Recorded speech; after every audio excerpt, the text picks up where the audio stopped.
GBA ಚುನಾವಣೆ ಸಂಬಂಧಪಟ್ಟಂತೆ ಇವತ್ತು ಕರಡು ನಿರ್ಧಾರ ಹಿಂದೆ ಬಂದು ನೋಡಪ್ಪ, ಕೋರ್ಟು ಆದೇಶ ಕೊಟ್ಟಿದೆ. ನಮ್ಮ ಸರ್ಕಾರ 73-74 ತಿದ್ದುಪಡಿ ಅನುಷ್ಠಾನ ತರಬೇಕು. ಲೋಗೋ ಕಾಣಿಸ್ತಾ ಇದೆ. ಯುವಕರಿಗೆ ಅಧಿಕಾರ ಕೊಡಬೇಕು. ಹೊಸಬರು ರಾಜಕೀಯಕ್ಕೆ ಹೊಸ ಪೀಳಿಗೆ ಬರಬೇಕು. ಸೊ ಈಗ ನಾವು 369 ಸೀಟ್ ಮಾಡಿದ್ದೀವಿ. ಇನ್ನು ಅಕ್ಕಪಕ್ಕ ಬೆಂಗಳೂರದು ಅದನ್ನೆಲ್ಲ ಒಂದು ಟೀಮ್ ವರ್ಕೌಟ್ ಮಾಡ್ತಾ ಇದೆ. ಜನಸಂಖ್ಯೆ ಜಾಸ್ತಿ ಇದೆ, ಅದನ್ನು ಯಾವ ರೀತಿ ಆಡ್ ಮಾಡ್ಬೋದು, ಇನ್ನೊಂದು ಸಪರೇಟ್ ಮಾಡೋದ ಒಂದು ಚರ್ಚೆ ನಡೀತಾ ಇದೆ. ಅಭಿಪ್ರಾಯ ರಿಪೋರ್ಟ್ ಕೊಟ್ಟಿಲ್ಲ, ಅದು ಕೊಟ್ಟ ಮೇಲೆ ಅದನ್ನು ನೋಡ್ತೀವಿ. ಯಾಕೆಂದ್ರೆ ಕೆಲವೆಲ್ಲ ತಿಕ್ಲಿ ಪಾಪ್ಯುಲೇಟೆಡ್ ಏರಿಯಾ ಇದೆ. ಜಿಲ್ಲಾ ಪಂಚಾಯತಿ, ತಾಲೂಕ್ ಪಂಚಾಯತಿನೂ ಮಾಡಬೇಕು ಅನ್ನೋದು ನಮ್ಮ ಪಕ್ಷದ ಸರ್ಕಾರದ ತೀರ್ಮಾನ. ಟೈಮ್ ಆಯಿತು. ಅದೇನೋ ಸ್ವಲ್ಪ ಕೋರ್ಟ್ ಇಶ್ಯೂಸ್ ಇತ್ತು, ರಿಸರ್ವೇಷನ್. ಮುಖ್ಯಮಂತ್ರಿಗಳು ನಮ್ಮ ಮಿನಿಸ್ಟರ್ ಕೂಡ ಹೇಳಿದ್ದಾರೆ ಅದನ್ನೆಲ್ಲ ಸಾರ್ಟ್ ಔಟ್ ಮಾಡಬೇಕು ಅಂತ ಹೇಳಿದ್ದಾರೆ.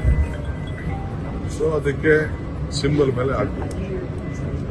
ಕೆಲವರು ಪಂಚಾಯತಿನೂ ಸಿಂಬಲ್ ಮೇಲೆ ಮಾಡಬೇಕು ಅಂತ ಕೂಡ ಅನೇಕರು ಸಲಹೆಗಳನ್ನು ಕೊಟ್ಟಿದ್ದಾರೆ. ಇನ್ನು ಅದ್ರ ಬಗ್ಗೆ ನಾವೇನು ತೀರ್ಮಾನ ಮಾಡಿದ್ದೀವಿ. ಒಟ್ಟೊಳಗೆ ಒಂದೇ ಸತಿ ಎಲ್ಲರೂ ಕ್ಲೋಸ್ ಮಾಡಬೇಕು.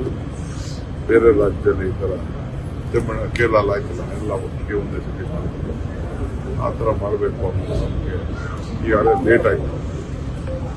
ಸೊ ಅದಕ್ಕೆ ಎಲೆಕ್ಷನ್ ಮಾಡ್ತೀವಿ. ಸರ್, ಈಗ ಬ್ಯಾಲೆಟ್ ಪೇಪರ್ನ ಬಳಸ್ತಾರೆ ಈ ಚುನಾವಣೆಗಳಿಗೆ ಚರ್ಚೆ ಆಗ್ತದೆ. ಇವಿಎಂ ಬದಲು ಹೌದು, ಅವರು ನನಗೂ ಗೊತ್ತಿದೆ, ಮಾಹಿತಿ ಬಂದಿದೆ.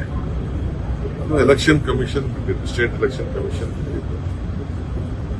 ಏನು ತಪ್ಪೇನಿಲ್ಲ.